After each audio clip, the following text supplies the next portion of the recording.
할렐루야. 할렐루야. 9월의 첫 번째 주일이 시작됐습니다. 저는 9월이 돼서 너무너무 좋은 것 같습니다. 일단은 습도가 낮으니까 이제는 좀 살만하더라고요. 자, 우리 행복한 가을, 그리고 이 9월 한 달, 우리 여러분들의 가정과 일터에 하나님의 은혜와 평안이 함께 하시기를 주님의 이름으로 축원합니다. 그리고 여러분들 모든 일이 다 범사에 하나님께서 주시는 복 가운데 평안하고 형통하시기를 주님의 이름으로 축원합니다. 자, 우리 옆에 있는 분들, 앞뒤에 있는 분들과 이렇게 인사합니다. 행복한 9월 보내시기 바랍니다. 자, 다시 한번 인사하겠습니다. 힘내서 더 열심히 기도합시다. 그래, 올 여름 참 힘들었죠. 그러니 이 9월 한 달에는 여러분들 모두가 어제보다 더 나은 오늘, 오늘보다 더 나은 내일을 꿈꾸는 그런 복된 한 달을 살아가시기를 주님의 이름으로 간절히 축원합니다. 세상에 필요 없는 것은 없습니다. 하나님께서 필요해서 만드셨고 딱 필요한 곳에, 딱 좋은 곳에 보내주셨습니다. 고려대학교 명예교수인 강병화 교수님께서는 1984년부터 전국의 산과 들을 다니시며 야생 들풀들을 수집하기 시작하셨습니다. 자, 우리나라에 몇 가지의 식물이 있는 줄 아십니까? 여러분들 잘 모르시죠? 저도 몰랐습니다. 우리나라에만 4,439종의 식물이 있다라는 것을 발견하셨다라는 겁니다. 그리고 1991년 야생 초본 식물자원 종자은행을 설립하는 큰일을 강병화 교수님은 하셨습니다. 어느 날 언론에서 취재를 왔는데 이 기사 끝에 실린 교수님의 말씀이 참 우리의 마음에 와닿기도 합니다. 제가 17년간 전국을 돌아다니며 경험한 바에 따르면 이 세상에 잡초는 존재하지 않습니다. 밀밭에 벼가 나면 그게 바로 잡초고, 보리밭에 밀이 나면 그 역시 잡초가 되며, 산삼이라고 해도 엉뚱한 곳에 나면 잡초가 되는 것입니다. 그러니 잡초란 단지 뿌리를 내린 곳이 다를 뿐입니다. 들에서 자라는 모든 풀들은 다 이름이 있고 생명이 있습니다 라고 말입니다. 자, 여러분들 잘 들으십시오. 이 세상에요, 필요 없는 사람 없습니다. 이 세상에 잡초 같은 사람은 없습니다. 각자 필요한 곳, 있어야 할 자리가 있다라는 것입니다. 단지 뿌리를 내려야 할 자신의 자리를 찾지 못했을 뿐입니다. 자, 그러니 지금부터라도 여러분들의 자리를 찾아가시기를 주님의 이름으로 부탁드립니다. 교회 안에서도 마찬가지입니다. 내가 가진 능력, 내가 가진 재능, 이 달란트를 가지고 교회에 튼튼한 뿌리를 내려서 하나님의 자녀답게 이번 한 주간도 승리하며 살아가시기를 주님의 이름으로 축원합니다. 자, 우리 성경을 높이 들고요, 우리 비전의 눈으로 우리의 믿음을 고백합시다. 우리 성경을 높이 듭니다. 저는 예수 믿어 구원받았습니다. 저는 예수 믿어 하나님 자녀 되었습니다. 저는 예수 믿어 천국 백성 되었습니다. 하나님께서 선물로 주신 오늘 하나님 말씀으로 가르침을 받습니다. 눈을 열어 죄의 법 안에 있는 놀라운 진리를 보고 깨닫게 하소서. 아멘으로 순종하여 하나님께 영광 돌리는 삶이 되게 하소서. 아멘. 고백한 대로 사시는 여러분들 되시기를 주님의 이름으로 축원합니다. 사람이 무엇을 보느냐에 따라서 그 사람의 미래가 달라진다라 그러죠. 똑같은 시간, 똑같은 장소에 있어도 보는 눈에 따라서 그 결과가 달라진다라는 것입니다. 영국의 제임스 와트라는 사람은 물이 끓는 주전자를 보면서 증기기관을 보게 되었습니다. 그리고 미국의 벤자민 프랭클린은 내리치는 번개 속에서 전기가 이런 것이구나 라는 것을 보았습니다. 프랑스의 오기스트 로댕은 커다란 바위 속에서 생각하는 사람의 모습을 보았고, 그리고 미국의 만화가 월트 디즈니는 생쥐를 보며 만인에게 사랑받는 만화 주인공인 미키 마우스를 만들게 되었습니다. 이런 일들은 성경 속에서도 많이 등장합니다. 믿음의 조상 아브라함은 제단에 묶인 자신의 아들 이삭을 보며 하나님께서 다른 모든 것, 다른 재물을 준비해 주신 하나님, 즉 여호와 이레의 하나님을 발견할 수 있었고, 그리고 스스로 십자가 위에 희생제물이 되시는 예수 그리스도를 볼 수 있었습니다. 남에게 평생 사기를 치며 살았던 야곱은 어떻습니까? 들판에서 외롭게 누워 밤 하늘의 별을 보다가 그는 하나님께로 이어지는 천국의 사다리를 볼 수 있었습니다. 모세도 마찬가지입니다. 불타는 떨기나무를 보며 자신을 부르시는 하나님의 음성을 들었고, 그리고 그는 애굽에서 이스라엘 백성들을 탈출시키는 민족의 지도자가 됩니다. 선지자였던 호세아는 방탕하여 스스로 몸을 팔고 다니는 부정한 아내를 보며 오히려 이스라엘을 향하신 하나님의 사랑을 볼 수 있었습니다. 마찬가지로 아모스 선지자도 온갖 불법과 부정부패로 얼룩진 채 망해져가는 민족의 암울한 현실을 보며 오히려 그 안에서 정의로운 하나님을 발견할 수가 있었다는 겁니다.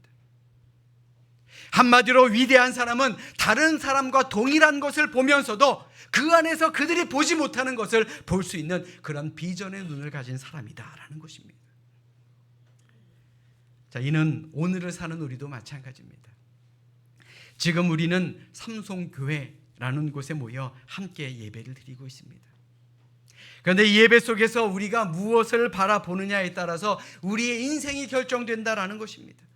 그저 작고 오래된 교회만을 바라보고 있으면요, 우리는 매일매일 늙어가는 성도밖에 될 수 없습니다.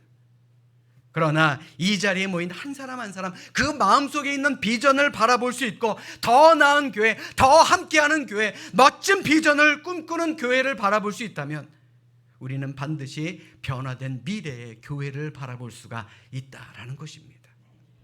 자, 여러분들은 무엇을 바라보고 이 자리에 계십니까? 오늘 본문 속에 예수님은 이러한 질문을 당신 주변에 있는 사람들에게 묻고 계십니다. 과연 너희는 무엇을 보느냐? 2000년 전에 예수님께서 당신 주변에 있던 사람들에게 하신 질문이요, 바로 오늘을 사는 우리에게 하시는 질문이다라는 것, 우리는 다시 한번 기억해야 할 줄로 믿습니다. 예수님 당시의 사람들은 환자를 치유하고 복음을 전하시는 예수님을 보기 위해서 정말 예수님이 가시는 곳이라면 어디든지 예수님을 만나러 많은 사람들이 왔습니다. 이는 예수님보다 천국을 먼저 선포한 세례 요한의 제자들도 마찬가지였습니다. 오늘 본문 이전 17절의 말씀에 보시면 예수에 대한 소문이 퍼졌다라 그랬고요, 또 19절의 말씀에 보시면 세례 요한이 제자 둘을 불러 예수님에게 당신이 메시아입니까? 구원자입니까? 라고 물어보고 오라고 말하기도 했습니다. 그때 예수님께서 하신 말씀이 무엇입니까? 오늘 본문 이전 22절의 말씀 보십시오.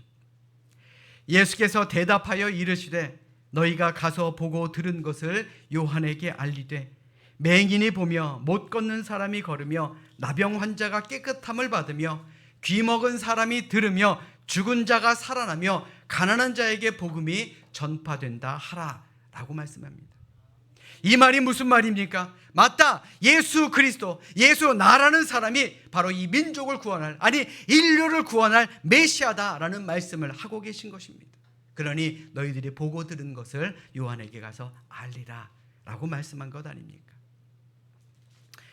당시의 사람들은 광야에 나가면 볼 것이 꽤나 많았습니다. 돌멩이도 보고요, 잡초도 봤지요. 바람이 흔들리는 갈대도 볼 수 있었습니다. 뿐만 아니라 당시 워낙에 유명했던 사람 세례 요한이다 보니 많은 사람들이 그를 보려고 광야에 몰려오기도 했습니다. 그래서 예수님은 이 사람들에게 말씀하십니다. 오늘 보면 24절로 25절의 말씀 보십시오. 예수께서 무리에게 요한에 대하여 말씀하시되 너희가 무엇을 보려고 광야에 나갔더냐? 바람에 흔들리는 갈대냐? 그러면 너희가 무엇을 보려고 나갔더냐? 부드러운 옷 입은 사람이냐? 보라, 화려한 옷을 입고 사치하게 지내는 자는 왕궁에 있느니라. 이 말이 의미하는 것이 무엇입니까? 너희가 이 광야에 나와 있는데 너희들이 과연 무엇을 보기 위해 이 자리에 왔느냐라는 겁니다. 흔들리는 갈대를 보기 위해서 왔느냐, 아니면 그냥 멋진 옷을 입은 사람을 보러 온 것이냐? 그것이 아니지 않느냐라는 말입니다. 그러므로 예수님께서 사람들에게 하신 너희가 무엇을 보려고 나왔더냐라는 이 말씀은 그런 의미에서 참으로 중요하다라는 것입니다. 왜요? 당시 많은 사람들이 광야에 나가 엘리야를 상징하는 인물인 요한을 바라보기 위해 갔습니다. 그리고 많은 사람을 치유해 주시는 예수님을 보려고 나갔습니다. 그러나 이들이 봤던 것은요, 그저 겉모습뿐이었습니다. 수염이 덥수룩하고 낙타의 털로 만든 옷을 입고 소리를 고래고래 질러대는 그러한 괴상한 사람 요한만 보고 돌아온 것입니다. 사람들을 치유해주고 그리고 사람들을 위로해주는 그 예수님을 보긴 했으나 그 안에 이 사람이 정말 메시아다라는 것은 보지 못했다라는 말입니다. 한마디로 중요한 본질은 보지 못하고 그저 눈으로만 보여지는 것, 그저 눈으로만 보는 것, 영적 안목을 가지지 못하고 주의 깊게 봐야 할 것을 보지 못하고 돌아왔다라는 것입니다. 예수님께서 오죽 답답하셨으면 그 자리에 모인 사람들에게 오늘 본문 27절의 말씀을 통해 이렇게 말씀하셨겠습니까? 기록된 바 보라, 내가 내 사자를 내 앞에 보내노니 그가 내 앞에서 내 길을 준비하리라 한 것이 이 사람에 대한 말씀이라. 여러분들 생각해 보십시오. 바람에 흔들리는 갈대를 보기 위해서 굳이 요한이 외치는 그 광야로 나갈 필요가 있었겠습니까? 화려한 옷을 입은 사람은 도시나 궁궐에 가면 얼마든지 볼 수 있습니다. 그러나 광야까지 나간 것은 요한을 바라보기 위해서, 그 요한의 본질을 바라보기 위해서, 예수 그리스도의 본질을 바라보기 위해서 나간 것이 아니냐라는 그런 말씀입니다. 이 질문은요, 오늘 이 자리에 있는 여러분들에게도 하시는 질문입니다. 여러분들이 이 자리에 왜 나오셨습니까? 이 자리에 무엇을 보기 위해 나오셨습니까? 우리 삼송교회라는 건물에서 나오는 종교적인 분위기를 느끼기 위해서 이 자리에 오신 것입니까? 잘생긴 사람, 예쁜 사람, 멋진 사람, 맵시 있고 세련되게 꾸민 사람들을 바라보기 위해서 이 자리에 나오셨습니까? 일주일 만에 간만에 친구 한번 만나야지 라는 마음으로 나오셨습니까? 그렇다면 여러분들은 번지수를 잘못 찾으신 것입니다. 다른 곳에서 볼 수 없는, 세상 어떤 곳에서도 볼 수 없는 특별한 것을 보고 돌아가셔야 합니다. 그것이 무엇입니까? 바로 영적인 눈을 떠서 하나님을 보고 돌아갈 수 있어야 한다는 것입니다. 예배를 통해 영광 받으시는 하나님을 볼 수 있어야 합니다. 말씀을 통해서 우리를 만나주시고 우리의 상처까지도 치유해 주시고 만져주시는 하나님을 바라보고 돌아갈 수 있어야 한다는 말입니다. 여러분들은 이 자리에 왜 오셨습니까? 1993년 5월 4일 조선일보에 이런 기사가 있었습니다. 미국 교회에 급행 예배라는 것이 있다는 기사입니다. 그래서 이게 무슨 얘기인가 내용을 보니까 미국 플로리다의 펜시콜라 시라는 곳이 있다고 합니다. 근데 이 펜시콜라라는 시에 있는 한 침례교회에서는 오전 8시에 예배를 드리는데 예배 시간이 딱 22분 안에 끝난다고 합니다. 모든 순서가 그냥 콤팩트하게 들어가 있다는 거죠. 그런데 의외로 많은 사람들이 참석한다는 거예요. 근데 왜 참석하는가 봤더니 주일에 낚시하러 가야 돼서, 주일에 골프 치러 가야 돼서, 야외에 놀러 가야 되기 위해서 정말 급행 예배를 드리고 바로 간다는 거예요. 성도들의 마음에는 예배를 안 드리면 좀 찝찝하고 그래서 급행 예배라는 것이 생겼다라는 기사였습니다. 우리 교회도 이런 예배가 생기면 좋을까요? 감사합니다. 제가 설교가 굉장히 짧은 편에 속하는데 그래도 저는 안 되겠더라고요.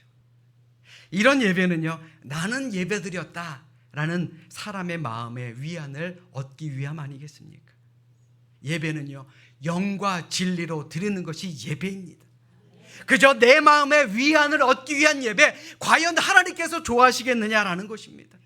절대 그럴 리가 없습니다. 그러니 사랑하는 여러분, 이 자리에 있는 우리 모두는요, 세상 사람들이 바라보지 못하는 특별한 것을 볼 수 있어야 합니다. 바로 예수님의 사랑을 보는 우리 모두가 되시기를 주님의 이름으로 축원합니다. 세례 요한은 예수님보다 먼저 광야에서 이스라엘 백성들에게 외칩니다. 마태복음 3장 3절의 말씀 보십시오. 광야에 외치는 자의 소리가 있어 이르되 너희는 주의 길을 준비하라, 그가 오실 길을 곧게 하라 하였느니라. 요한의 사명이 무엇입니까? 바로 예수님의 길을 준비하기 위해 이 땅에 온 것입니다. 하나님께로부터 그렇게 보냄받은 사람입니다.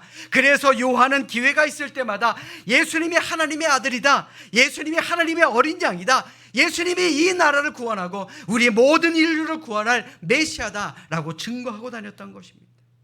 그런데 사람들은 그렇게 생각하지 않았습니다. 세례 요한이 로마의 권력을 두려워하지 않고 로마 제국을 책망하자, 야, 이 요한이라는 사람이 메시아가 아닌가라고 생각합니다.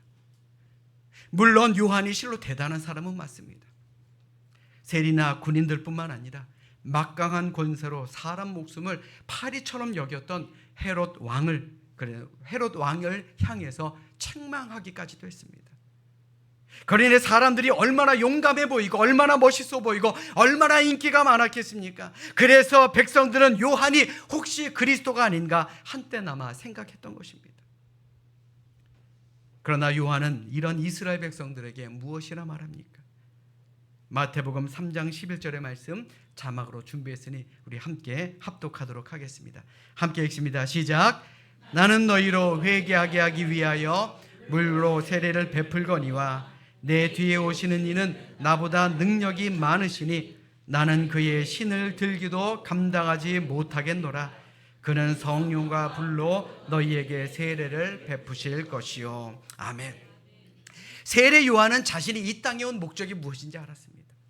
바로 예수님의 길을 준비하는 것이었습니다. 그 사명이 마치자 그런 역사 속에서 사라지게 됩니다. 그런데 안타깝게도 이스라엘 백성들은요, 아직까지도 요한을 만나고자 합니다. 그러니 얼마나 예수님께서 보시고 마음이 답답하셨겠습니까? 우리가 만나야 되는 사람이 누굽니까? 우리가 만나야 되는 분이 누굽니까? 우리가 만나야 될 존재가 누구입니까? 바로 예수님 아닙니까? 아멘. 우리 목회자들이 자주 하는 착각이 있다 그럽니다. 성도들이 내 설교가 좋아서 우리 교회 온다라는 착각이라 그럽니다. 저는 그런 착각 안 하니 걱정하지 마십시오. 저는 짧게 하는 게 제 소명이다라고 생각합니다. 물론 듣기 좋은 설교 참 좋죠. 재미있는 설교도 좋습니다. 그러나 무엇보다도 예수님을 만나기 위해, 예수님의 말씀을 듣기 위해 내 귀한 시간을 예수님을 위해 드린다라는 생각으로 이 자리에서 예수님을 만나고 돌아가는 우리 모두가 될 수 있기를 주님의 이름으로 간절히 축원합니다. 여러분들은 누구를 만나러 오셨습니까? 예수님 만나러 오신 줄로 믿습니다. 자, 그렇다면 우리가 예수님을 만나서 해야 될 일이 무엇이겠습니까? 바로 회개입니다. 회개를 통해 예수님을 볼 수 있어야 합니다.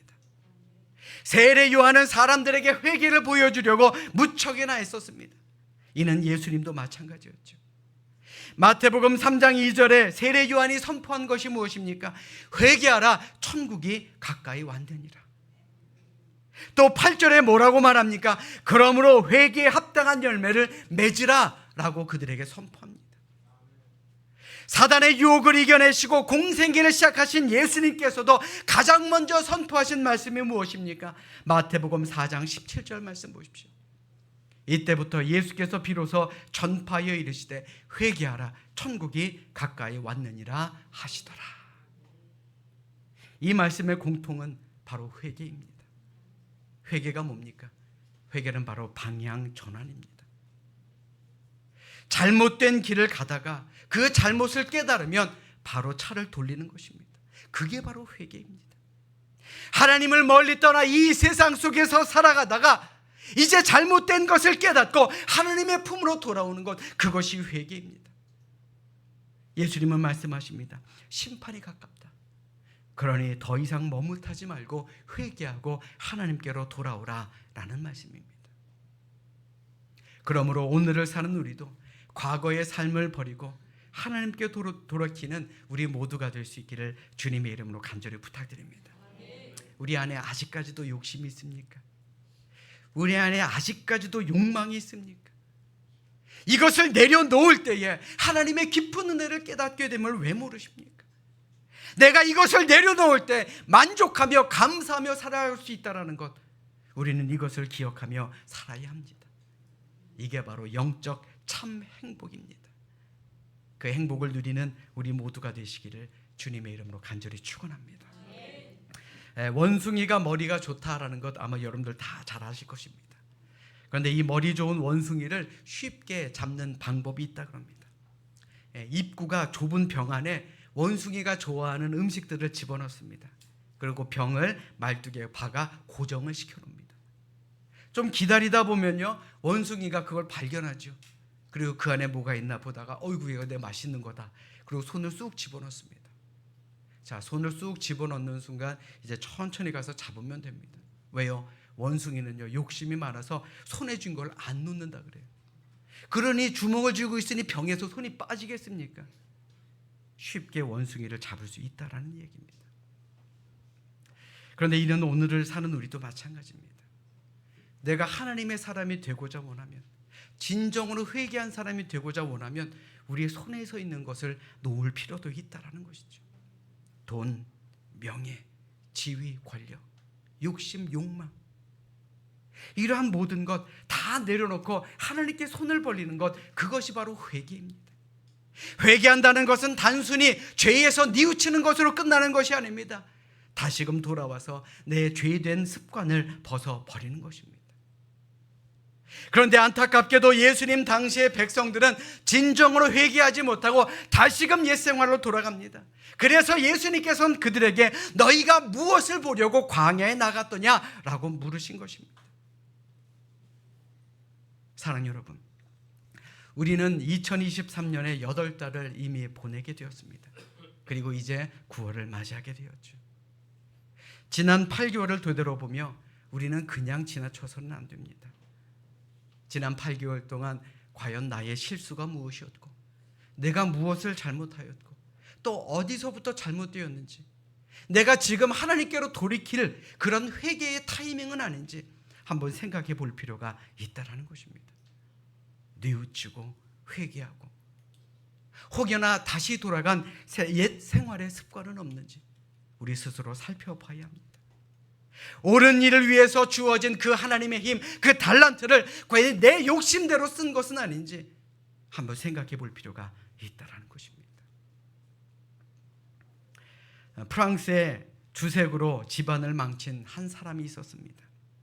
그런데 어느 날 자신의 외동딸이 시체가 되어 세느강에서 발견되었다라는 충격적인 소식을 듣게 됩니다. 아버지의 심한 외도와 술주정 때문에 비참하게 사는 엄마를 볼 수 없고 자신도 살아갈 수 있는 의욕도 없다라는 유서까지도 발견되게 된 것입니다. 그는 큰 충격에 빠졌습니다. 그리고 이것은 나를 향한 하나님의 심판이다라고 외치며 여러 날을 울며 회개하고 완전한 새 사람으로 변하게 됩니다. 그때부터 그는 독실한 신앙생활을 하기 시작했고, 그리고 공무원으로 취직해서 나라를 위해 헌신적으로 일했습니다. 결국 그는 사회적으로 존경받는 인물이 되었고 프랑스 교육부 장관까지 지내게 됩니다. 한층 문학작품이 깊이를 더해 가기 시작하며 결국 그는 세계적인 문호가 될 수 있었습니다. 레미제라블, 노틀담의 꼽주, 웃는 남자, 이런 귀한 작품을 남긴 그의 이름은 바로 빅토르 위고입니다. 한 사람의 진실한 회개는 자신뿐만 아니라 세계를 바꾸어 놓은 좋은 결과를 가져올 수 있다는 것, 우리는 이것을 깨달아야 할 줄로 믿습니다. 사랑 여러분, 2023년 8달 잘 사셨습니까? 혹여나 잘못 살았다고 후회가 되십니까? 기억하기 싫은 일들이 있는 것은 아닙니까? 내 죄악과 허물을 발견했고 부끄러웠던 적은 없었습니까? 그렇다면 이제라도 변할 수 있기를 주님의 이름으로 부탁드립니다. 진정한 회개는 새로운 인생을 살아갈 수 있는 그런 열쇠가 된다는 사실을 기억하시기 바랍니다. 지나간 시간을 되돌릴 수는 없습니다. 그러나 이제부터 잘못된 삶을 이제 청산하고 새로운 삶을 시작할 수 있다는 것, 우리는 이것을 믿어야 할 줄로 믿습니다. 여러분들은 이 자리에 왜 오셨습니까? 누구를 만나기 위해 오셨고 무엇을 하기 위해 이 자리에 오셨습니까? 이 자리에서 예수님을 만날 수 있기를 주님의 이름으로 축원합니다. 이 자리에서 잘못된 그 나의 과거의 일들을 다 끊어버리고 다시금 새롭게 예수님의 사람으로 성장하는 우리 모두가 될 수 있기를 주님의 이름으로 간절히 부탁드립니다. 아까 설교 처음에 여러분들에게 말씀드렸죠. 세상에 잡초는 없다고요. 여러분들이 심겨진 그곳에서 꽃을 피우고 열매를 맺으면 하나님께서 가장 기뻐하시는 삶이 될 수 있음을 믿으시기를 주님의 이름으로 간절히 축원합니다. 이 시간 진정으로 바라기는 하나님은 우리를 사랑하십니다. 더 이상 죄악된 삶을 살기를 원치 않으십니다. 우리에게 복을 내려 주시기를 원하십니다. 그러므로 우리는 예수님 바라봐야 합니다. 그리고 회개해야 합니다. 그리고 이 사랑을 많은 사람들에게 전하며 사는 그런 우리 모두가 될 수 있기를 이 시간 주님의 이름으로 간절히 축원합니다. 축원합니다. 기도하겠습니다.